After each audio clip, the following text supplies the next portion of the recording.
तेरे मस्सा को आज मांगते हैं, एक एक ज़िंदगी पर, एक एक घिराने पर खुदा जो किसी सबब से हमारे साथ आज नहीं, हम उनके घिरानों को याद करते, उनके घिरानों की बरकत के लिए तेरा फजल चाहते हैं, तेरा रहम चाहते हैं। खुदा इस अखीर ज़माना में हमें अपने लायक बना। Hallelujah. Thank you father, thank you father, Yeshu के नाम में आमीन। सर को उठाते हैं उस यीशु के कादिर नाम में। आप सबको सलाम। जैसा कि हम पहले अनाउंस किया था, मैंने कल भी, इससे पहले भी, कि हम इस जुमेरात को भाई आशर के घर से इबादत करेंगे और वहाँ से हम ज़ूम पर सारी फैमिलीज़ को कनेक्ट करेंगे। शायद कोई ख़ास रीज़न हो आज के, कुछ ख़ानदान कैलिफोर्निया के हमारे साथ नहीं हैं, लेकिन फिर भी खुदावंद हमारे साथ है और हम इस प्यारे ख़ानदान के साथ मिलकर खुदावंद की बात शेयर करने आए हैं। और मेरे अजीज़ों, हम जो खुदावंद की आमद को करीब होता देखते हैं, कलाम मुक़द्दस हमें सिखाता है कि हमें उसी कदर ज़्यादा जमा होने की ज़रूरत है, उसी कदर ज़्यादा नसीहत एक दूसरे को करने की ज़रूरत है। इसलिए मैं चंद बातें कलाम मुक़द्दस में से पढ़ना चाहूँगा।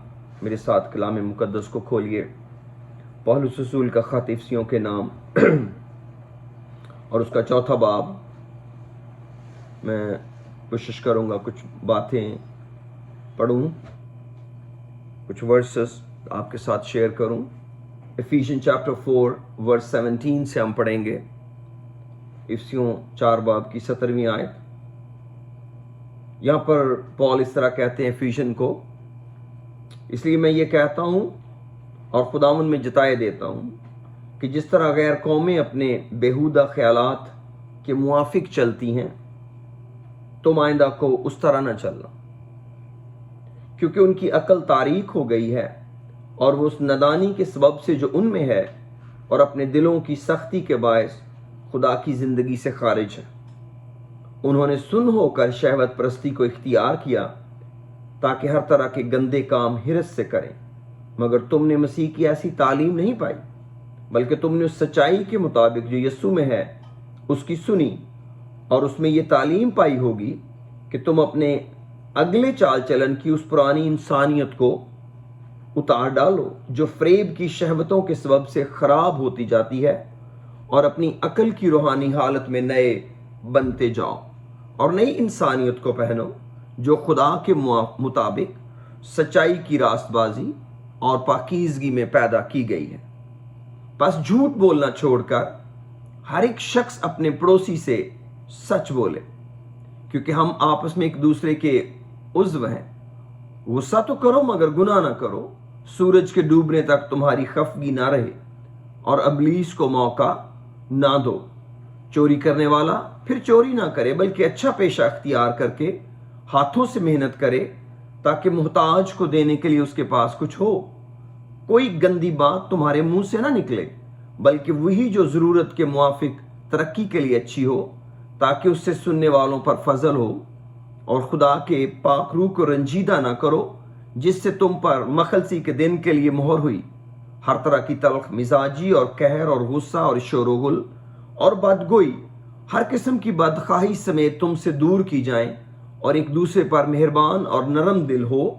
और जिस तरह खुदा ने मसीह में तुम्हारे कसूर मुआफ किए हैं, तुम भी एक दूसरे के कसूर मुआफ करो। आमीन। मेरे अजीजों, यहाँ पर कलाम मुक़द्दस के इस हिस्सा के अंदर ये जो मैंने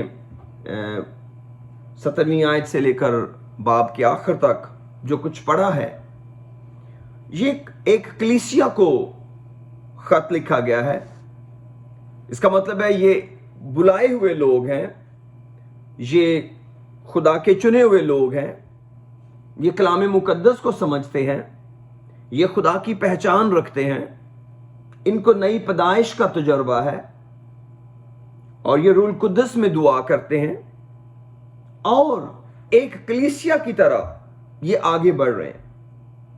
लेकिन जिन बातों का जिक्र यहां पर पॉल एफिशियन को करते हैं, वहां से हमें अंदाजा होता है कि शायद बहुत सारी ऐसी बातें हैं जिनको अभी तक उस तौर पर इफसियों की कलीसिया नहीं कर पाई जैसे करना चाहिए था। और ये एक फितरी बात है, ये एक पॉसिबिलिटी है कि आप जिस लाइफ स्टाइल के अंदर जीते हैं, या दुनिया का कोई भी शख्स जिस भी जिंदगी के तरीके कार में जी रहा होता है, उसमें से निकलना इतना आसान नहीं होता। उसमें से निकलने के लिए एक स्ट्रगल चाहिए। अब सवाल पैदा होता है कि वो स्ट्रगल क्या है? क्या स्ट्रगल है जो हम बुनियादी तौर पर कर सकते हैं? कई दफा हम तन्हा फाइट करना मांगते हैं, हम तन्हा किसी काम को करना चाहते हैं, क्योंकि काम करने का आम तौर पर यही तरीका है। लेकिन मेरे अजीजों, जब हम खुदावंद में आते और खुदावंद के साथ चलते हैं, जिंदगी गुजारते हुए लोग इंसानों को किसी हद तक अप्रिशिएट करने लगते हैं कि उनकी कोई स्ट्रगल है, उनका कोई काम है, उनकी कोई मेहनत है। Of course may be somehow ये ऐसा हो और इंसानों का कंट्रीब्यूशन हो, लेकिन मैं ये समझता हूं कि अगर हम इस दौड़ में खुदा को शरीक कर लें तो शायद ये बहुत आसान सफर हो जाए, या हमारे ऊपर इसका वो बोझ ना रहे जो हम आम तौर पर महसूस करते हैं। अब जो प्रॉब्लम इफसियों की कलीसिया की है वो इनके ख्यालात हैं। जो रसूल ने जहां से बात शुरू की है वो उनके ख्यालात हैं, और ख्यालात किसी भी इंसान के लिए एक ऐसा बड़ा चैलेंज है जिसमें से कोई भी शख्स ऐसा नहीं जो कहे कि मैं नहीं गुजरता। क्यों? क्योंकि ये हमारे बदन का एक ऐसा हिस्सा है जिसको खुदा ने एक्सेस दी है अबलीस को भी, कि अबलीस भी ख्यालात के जरिए हम तक एक्सेस करता है, यानी कि पहुंच करता है। अबलीस किसी और तरीके से नहीं पहुंच सकता किसी इंसान की जात तक, सिवाय ये कि वो उसके ख्यालात के अंदर दाखिल हो, ख्यालात के अंदर जाकर उससे बात करे और उसको वर्गलाए। अब जो सबसे बड़ी जिम्मेदारी है वो हमें अपने ख्यालात ही को कंट्रोल करना और अपने ख्यालात ही को ऑब्जर्व करना है। अगर कोई भी शख्स अपने ख्यालात को कंट्रोल करने में कामयाब हो जाता है तो उसके लिए अगला सफर जो है वो बहुत आसान हो जाता है। लेकिन जब हम अपने ख्यालात को नहीं चेक करते कि हम सोच क्या रहे हैं, तभी दाऊद कहते हैं कि मेरे मुंह का कलाम और मेरे दिल का ख्याल तेरे नजदीक मकबूल ठहरे। तो ये बहुत बड़ी काउंटिंग है जो हमें हमेशा रखनी चाहिए अपने ख्यालात के बारे में, खुदा के लोग होते हुए। क्यों? क्योंकि किसी भी शख्स के ख्यालात सिवाय उसके अपने कोई नहीं जानता। हम किसी भी शख्स के ख्यालात के बारे में नहीं जान सकते। हार्डली है खुदा कभी किसी के ख्यालात किसी दूसरे पर अयां करे, लेकिन बहुत कम, बहुत कम। खुदा हर एक इंसान की जिंदगी में काम करता है और इस तौर पे काम करता है कि वो उसको बहाल करेगा और उसको वो बेहतर कर लेगा। लेकिन मेरे अजीजों, जब हम खुदा के लोग हैं तो हमें खुदा के लोग होते हुए इस चीज को हमें समझने की जरूरत है कि खुदा हमसे कैसे चाहता है कि हम काम करें। और यहां पर लिखा है कि जिस तरह गैर कौमें अपने बेहुदा ख्यालात के मुताबिक चलती थी, तुम आइंदा को ना चलना। तो फिर कैसे चलना? एक नई सोच और नए इंसान के तौर पर। कहां पर लिखा है? 23वीं आयत में लिखा है, इफसियों 4 बाब की 23वीं आयत में लिखा है, और अपनी अकल की रूहानी हालत में नए बनते जाओ और नई इंसानियत को पहनो जो खुदा के मुताबिक सच्चाई की रास्तबाजी और पाकीज़गी में पैदा की गई है। इसका मतलब है कि हमें एक नए इंसान को पहनने की जरूरत है। 4 बाब की 23वीं आयत। हो प्रेज द लॉर्ड। और 24वीं आयत में लिखा हुआ है and that ye put on the new man, तो एक नए इंसान को पहन लें। अब वो नया इंसान कौन है? लिखा है वो नया इंसान वो है जो खुदा के मुताबिक सच्चाई की रास्तबाजी और पाकीज़गी में वो इंसानियत पैदा की गई है। इसका मतलब है खुदा ने जब हमको निजात दी तो निजात ही नहीं सिर्फ दी बल्कि एक जिम्मेदारी इंसान को दे दी कि अब तुझे इस तौर पर अपने आप को नया बनाना है। और शुरू कहां से करना है? अपनी अकल से। अकल किसको मैनेज करती है? ख्यालात को। अगर मेरी अकल तो नई है लेकिन मेरे ख्यालात पुराने हैं तो इसका मतलब है मैं उस अकल के मुताबिक नहीं जी रहा जिस अकल में मुझे जीना चाहिए। और जब तक हम अपनी अकल को रिन्यू नहीं होने देते या रिन्यू करने के लिए खुदा के स्पुर्द नहीं करते तब तक बात नहीं बनती। मसलन ये बहुत आसान नहीं है कि हमारी अकल नहीं हो जाए, इसके लिए हमें खुदा से मदद लेने की जरूरत है। मैं आपको बताऊं, मैंने जिंदगी में ये सीखा है, हमें कोई भी काम खुदा की मदद के बगैर नहीं करना चाहिए। हम कोई भी काम खुदा की मदद के बगैर नहीं कर सकते। जितने काम हम खुदा की मदद के बगैर करते हैं वो अधूरे रहते हैं। और खुदा कोई भी काम नहीं करता जब तक हम उसको इन्वॉल्व ना करें। कोई भी काम खुदा नहीं करता जब तक हम उसे इन्वॉल्व ना करें। हम जब तक खुद उसको शामिल हाल ना करें कि खुदावंद ये मेरी सिचुएशन है, खुदा वहां काम नहीं कर सकता। क्यों? क्योंकि खुदा उस जलाल के लिए काम करता है जिस जलाल में वो रहता है, क्योंकि वो तो हमेशा ही कामयाब है। वो तो कभी हारा ही नहीं, वो कभी हार सकता ही नहीं। जैसे ही इंसान अपनी प्रॉब्लम मेरे अजीजों खुदावंद को देता है, खुदावंद के आगे रखता है, खुदा उस पर काम करना शुरू कर देता है। और कोई शख्स अगर खुदा को सबसे एफिशिएंट यूज करना चाहे तो वो अपने ख्यालात के लिए यूज करे, गेन के लिए नहीं। गेन या नफा खुद ब खुद ही आ जाता है जब हम अपने मुश्किल तरीन टास्क को हासिल कर लेते हैं। आप कई दफा लोग सोचते हैं ये कौन सा बड़ा काम है जी, ख्यालात ठीक रखना या ख्यालात का ठीक होना।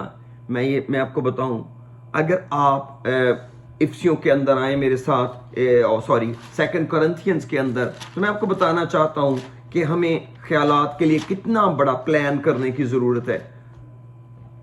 सेकंड कोरिंथियन चैप्टर 10 के अंदर आपने ये आयत बहुत दफा पढ़ी है, लेकिन मेरे दिल में खुदा ने ये आज ये रखा है कि मैं जल्दी से इन बातों को शेयर करके वापस अपने इफिशियन के चैप्टर में जाऊंगा। हालेलुया। सेकंड कोरिंथियन चैप्टर 10 की मैं 1-2 वर्सेस पढ़ना चाहता हूं।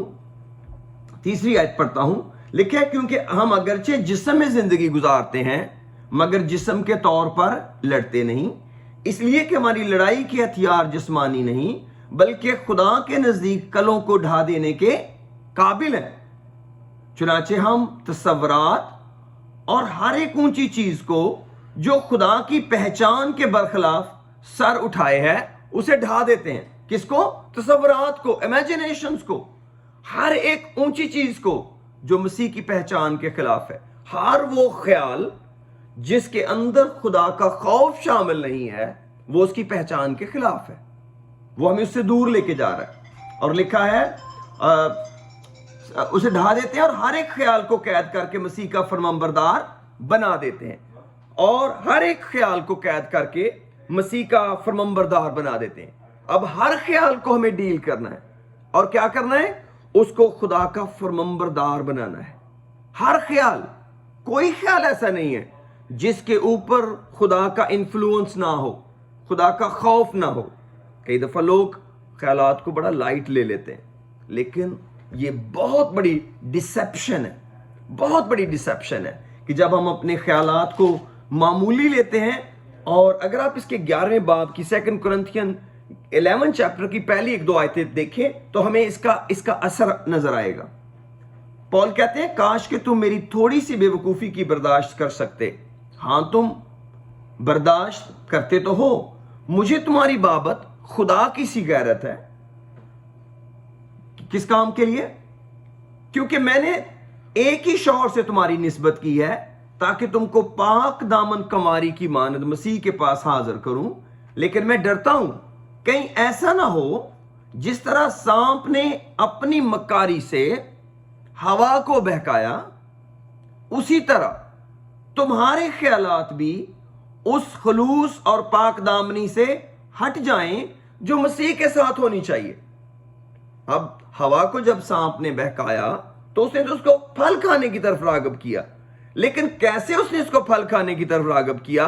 उसने उसको मेंटली कैप्चर किया, उसको उसके ख्यालात को कैप्चर किया, और वो उस हुक्म को भूल गई जो उसको दिया हुआ था, और वो उस फल की तरफ तवज्जो उसकी चली गई जो उसको मना किया हुआ था। लेकिन इब्लीस ने उसको कहां से बहकाया? ख्यालात से। और आज वो ईमानदारों को कहां से बहकाता है? करंथस की कलीसिया को पौल कहते हैं मुझे डर कहां से बहकाएगा? तुम्हारे ख्यालात उस खलूस और पाक दामनी से हट जाएं। हमारे ख्यालात जब उस सिंसेरिटी से हट जाते हैं तो इसका मतलब है कि अब आगे जो कुछ होगा वो नुकसान होगा। तो सबसे बड़ा पहरा जो किसी ईमानदार को इस अखीर जमाने में देना है वो उसके ख्यालात हैं, और हमें ख्यालात ही के लिए दुआ करनी है। और मुझे याद है मैंने बहुत साल पहले एक कराची के अंदर एक यूथ मीटिंग में कलाम सुनाया, और मैंने वहां पर नौजवानों को बताते हुए समझाया कि अपने ख्यालात से कभी ना डरें, चाहे वो कुछ भी हो, आप उनको आने दें और उनको डील करें। जब आप अपने ख्यालात से डरने लगेंगे तो इसका मतलब है इब्लीस अब आपको आजमाएगा। हमेशा ख्यालात का मुकाबला ख्यालात से करें। हर एक सवाल का जवाब खुदा ने दिया है। आप कैसे किसी से डरकर उसको कैद कर सकते हैं? कलाम तो कहता है हम हर ख्याल को कैद करके मसीह का फरमाबरदार बनाते हैं। हम तो तसव्वुरात को और हर एक ऊंची चीज को ढा देते हैं। जो चीजें हमने ढानी हैं और जिन चीजों को हमें कैद करना है, अगर हम उनसे डरने लगेंगे तो उनको डील कैसे करेंगे? ये तो बिल्कुल ऑपोजिट है। इसका मतलब है कि ये तो ऐसे लग रहा है जैसे रूहानी शख्स के ख्यालात को उससे डरना चाहिए कि मैं कैसे इसके ज़हन में जाके कब्जा करूं। लेकिन मैंने बहुत दफा लोगों को देखा है कि वो अपने ख्यालात की जंग हारते हैं और वो कई दफा परेशान हो जाते हैं कि ये मेरे साथ क्या हुआ, ये कैसे मैं इसको डील करूं। लेकिन मेरे अजीजों, खुदा का कलाम सच्चा, अटल और ला तब्दील है। अब मैं चाहता हूं वापस हम इफ्सियों के अंदर आए और चंद आयात वहां पर हम पढ़ेंगे। इफ्सियों 4 बाब के अंदर। प्रेज द लॉर्ड, हालेलुया, खुदा लिखा है 25वें में पढ़ने लगा हूं। बस झूठ बोलना छोड़कर हर एक शख्स अपने पड़ोसी से सच बोले, क्योंकि हम आपस में एक दूसरे के उज़्व हैं। अब हमारी जो पुरानी पहचान थी, हम अपने अपने खानदान के लोग थे, हमारी अपनी अपनी पहचान थी।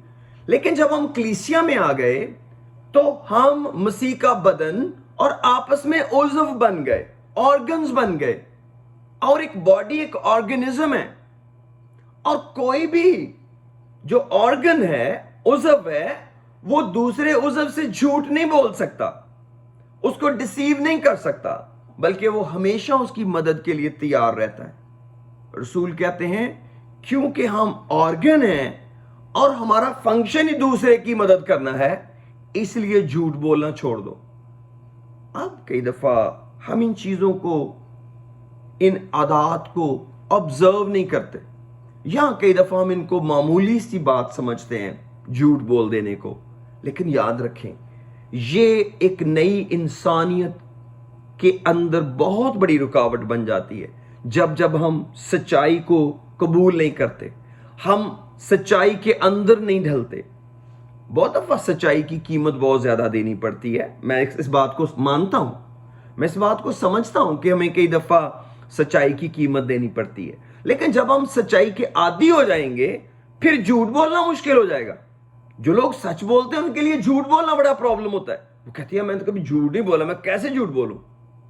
तो ये एक ऐसा बदलाव है जिसको करना बड़ा जरूरी है। उसकी वजह क्या है मेरे अजीजों? वजह यह है कि हमारे पास वक्त बहुत कम बचा है। हम इन चीजों को अगर फिगर आउट करने में देर कर गए, हम खुदावंद के लिए फल नहीं पैदा कर सकेंगे। क्योंकि जब तक हम उसके अंदर कायम नहीं रहते कि डाली की तरह, हम उसके लिए फल नहीं पैदा करेंगे। और अगर हम फल पैदा नहीं करेंगे तो हम बेफल होंगे, और कोई बेफल दरख्त बाबरकत नहीं हो सकता। اس لیے جو ہماری دوڑ ہے وہ تھوڑی سی لمبی ہے، ہمارا کام تھوڑا سا بڑا ہے، کیونکہ ہمیں خدا کے سامنے بہترین حالت میں جانا ہے، اور بہترین حالت پھل کی حالت ہوتی ہے۔ کسی بھی چیز کی بہترین حالت اس کے پھل کی حالت ہوتی ہے۔ کوئی بھی پودا اس وقت خوبصورت ترین ایج میں ہوتا ہے جب اس کو پھل لگے یا اس کو پھول لگے۔ آپ یہ نہیں کہہ سکتے کہ یہ پھولوں اور پھلوں کے بغیر خوبصورت تھا، نو۔ کوئی بھی شخص بھی، انسان بھی جب پھلدار ہوتا ہے، یعنی کہ وہ اپنی جوانی کو پہنچتا ہے، تو یہ اس کی زندگی کا ایک بہترین وقت ہوتا ہے، وہ ایک اچھا وقت ہوتا ہے کب اس کی شخصیت کمپلیٹ ہوئی ہے۔ تو شخصیت کی کمپلیشن کی نشانی کیا ہے؟ He can produce. جب تک وہ پروڈیوس نہیں کر سکتا وہ امیچور ہے، یا وہ سک ہے، یا وہ ایب نارمل ہے، نارمیلٹی نہیں ہے۔ اور میرے عزیزو، خدا نے ہم کو نارمل پیدا کیا ہے، خدا نے ہم کو میچور بنایا ہے، خدا نے ہم کو سینسیبل بنایا ہے، اور ان سارے سوالوں کا جواب پھل میں ملتا ہے۔ اور پھل کب آتا ہے؟ جب ہم بلوغت کی طرف جاتے ہیں۔ لیکن یہ وہ چیزیں ہیں جو ہماری زندگی کے اندر، اور یہ مقدسوں کو لکھا گیا خط ہے، یہ کسی عام آدمی کو نہیں ہے کہ وہ گلی کے کسی آدمی کو پول کہہ رہے ہیں، نو، وہ مقدسوں کو کہہ رہے ہیں، اور کنڈیشن لگا رہے ہیں، غصہ تو کرو مگر گناہ نہ کرو۔ اس کا مطلب ہے کہ جب تمہیں غصہ آئے تو وہ اسی سچویشن پہ آنا چاہیے، یہ نہیں کہ آپ کو بندے پہ غصہ 6 مہینے پہلے کا ہو، نفرت اس کو 6 مہینے پہلے کی اور غصہ آپ کو آ جائے۔ اس کا مطلب ہے آپ اس سے ہیٹ کرتے ہیں۔ ہیٹ نہیں ہم کر سکتے، نفرت نہیں کر سکتے، ہم غصہ کر سکتے ہیں غلطی پہ، اسی وقت کے لیے، اسی وقت آ کر اسی وقت اس کو ختم ہونا چاہیے۔ تو یہ تو وہ غصہ ہے جو پازیٹیو ہے۔ لیکن اگر پرانے گرجز ہیں اور موقع مل جائے ناراض ہونے کا، غصے ہونے کا، اس کا مطلب ہے کہ ہم گناہ کریں گے، اور جس پر غصے کر رہے ہیں وہ نہیں گناہ، اس کے لیے نہیں گناہ ہوگا، ہمارے لیے ہوگا۔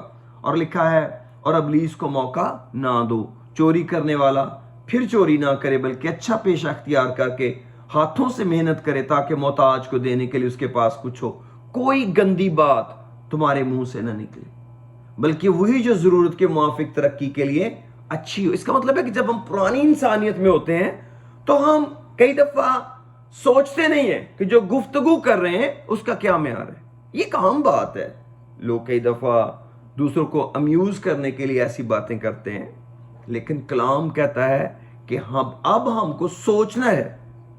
کیوں؟ کیونکہ لکھا ہے ہر ایک بات کا حساب دینا پڑے گا، ہر نکمی بات کا حساب دینا پڑے گا۔ تو بھائی جب ہر نکمی بات کا حساب دینا پڑے گا تو اس کا تو ایک ہی طریقہ یہ ہے کہ ہم وہ نکمی بات کریں ہی نا۔ جب خدا میں کہے گا یہ نکمی بات کیوں کی تھی، تو میرے پاس اس کا کیا جواز ہوگا کہ میں نے کر دی، میری مجبوری تھی؟ کوئی بھی نہیں، کچھ نہیں بتا سکتے۔ اس لیے میرے عزیزو، یہ وقت ہے جب ہم خدا کے کلام کے پاس آتے ہیں تو خدا کا کلام ہمیں گائیڈ کرتا ہے، اور ہر روز ہم سیکھتے ہیں، اور سیکھنا چاہیے۔ ہم سب کمزوریوں سے بھرے ہوئے لوگ ہیں، لیکن خدا ہمارے اوپر کام کر رہا ہے۔ خدا نے گیو اپ نہیں کر دیا کہ ایک بندہ جھوٹ بولا تو خدا نے چھوڑ دیا کہ نہیں تو میرے کام کا نہیں ہے۔ اگر کوئی آدمی چوری کر تو خدا نے چھوڑ دیا کہ نہیں تو میرے کام کا نہیں ہے۔ خدا ان لوگوں کو سٹل ڈیل کر رہا ہے۔ خدا ان لوگوں کو جو غصہ کر کے گناہ میں جاتے ہیں سٹل ڈیل کر رہا ہے، اور ان کو کلام دے رہا ہے۔ اب انسان اگر خدا ان کے کلام کو قبول کرے تو یقیناً برکت پا سکتا ہے۔ اور 30ویں آیت میں پڑھنے لگا ہوں، لکھا ہے 29ویں آیت پڑھ کے آتا ہوں، سوری، کوئی گندی بات تمہارے منہ سے نہ نکلے، بلکہ وہی جو ضرورت کے موافق ترقی کے لیے اچھی ہو، تاکہ اس سے سننے والوں پر فضل ہو۔ یعنی ہماری باتیں جو ہیں وہ سننے والوں کو پر خدا کا فضل کریں، یعنی رحم کریں۔ اس کا مطلب ہم نے ایسی باتیں کرنی ہے جن کی ان کی روحانی ترقی ہو، اور خدا کے پاک روح کو رنجیدہ نہ کرو، جس سے تم پر مخلصی کے دن کے لیے مورئی ہر طرح کی تلخ مزاجی اور قہر اور غصہ اور شور و غل اور بدگوئی، ہر طرح کی تلخ مزاج، ہر قسم کی بدخواہی سمیت تم سے دور کی جائیں۔ کسی کا برا نہیں چاہ سکتے، ہم شور نہیں کر سکتے۔ اس کا مطلب ہے یہ ایک ایسی انسانیت کی تصویر ہے جو بڑی سموتھ اور ایون ہے، جس کے اندر ایک ٹھہراؤ ہے، جس کے اندر ایک برکت ہے، اور یہ خدا کو پسند ہے۔ اور لکھا ہے، اور جس طرح خدا نے مسیح میں تمہارے قصور معاف کیے، تم بھی ایک دوسرے کے قصور معاف کرو۔ اور 5ویں باب کی پہلی آیت میں لکھا ہے پس عزیز فرزندوں کی طرح۔ پس کا مطلب ہے کہ کنکلوژن ہے، کنکلوڈ کیا ہے رسول نے، یہاں پر کنکلوڈ کیا کر دیا ہے کہ اب ہمیں کرنا آگے کیا ہے۔ تو جب تک ہم کنکلوژن کو نہیں پڑھتے تب تک ہمیں پتہ نہیں چلتا کہ ہمارا اصل ٹارگٹ کیا ہے۔ اصل ٹارگٹ کیا ہے؟ خدا کی مانند بنو۔ پس عزیز فرزندوں کی طرح خدا کی مانند بنو اور محبت سے چلو۔ میرے عزیزوں، بہت ساری آیتیں اگر آپ چاہیں تو گھر میں جا کے ان کو پڑھ سکتے ہیں، لیکن یہ ایک ٹارگٹ ہے رسول نے دیا کہ کیونکہ ہم نے مسیح کو پہنا ہے، تو جب مسیح کو پہنیں گے تو وہ ہمیں خدا ہی کی عادتوں میں ڈھالے گا، وہ ہم کو انسانوں کی عادتوں میں نہیں ڈھالے گا، وہ ضرور ہمارے اندر ایک کام کرے گا۔ اور اسی کو کہتے ہیں خدا کی قدرت، اور اسی سے ہی خدا کو جلال ملتا ہے۔ خدا کو اس سے نہیں جلال ملتا کہ ہم اپنے جیسے انسان ہو جائیں اور کہیں میرے اندر خدا رہتا ہے، یعنی کہ خدا کو میں نے اپنے جیسا کر لیا ہے۔ اس سے نہیں خدا کو جلال ملتا۔ خدا کو اس سے جلال ملتا ہے کہ وہ ایک عام سے آدمی کو اٹھائے اور اس کو اپنی صورت پر بدل ڈالے، اپنے کلام کے مطابق بدل ڈالے اور اس کی کمزوریوں پر رحم کرے۔ اس لیے لاسٹلی میں کہنا چاہتا ہوں کہ ہمیں خدا کو کچھ کر کے نہیں دکھانا، ہمیں خدا کے ساتھ مل کر کرنا ہے کہ خدا میری زندگی میں کوئی کام کرے تاکہ میں اس کے لیے کچھ کر سکوں۔ خدا کو لوگ چاہیے اپنی پسند کے، اپنی ترتیب کے مطابق، جن کو وہ ڈھالے اور ان کو وہ اپنے کام کے لیے استعمال کرے۔ اور اگر ہم خدا کے اس پلان کے اندر آ جائیں گے، خدا کے اس پروگرام کے اندر آ جائیں گے میرے عزیزو، خدا ضرور ہماری زندگی میں کام کرے گا، خدا ضرور ہمیں برکت دے گا۔ کیوں؟ کہ اس سے اس کو جلال ملتا ہے۔ وہ زندہ خدا ہے، اس کو کسی انسان کی کمزوریوں سے کوئی فرق نہیں پڑتا۔ میں گیو اپ کر سکتا ہوں کسی انسان پر، نہیں جی نہیں ایس بندے نہیں ٹھیک ہونا، وہ نہیں جی نہیں اے نہیں جی ٹھیک ہو سکتا، یہ میں سوچ سکتا ہوں انسان ہوتے ہوئے، مگر خدا کو ایسی ہی شخصیت پر کو ٹھیک کر کے جلال ملتا ہے۔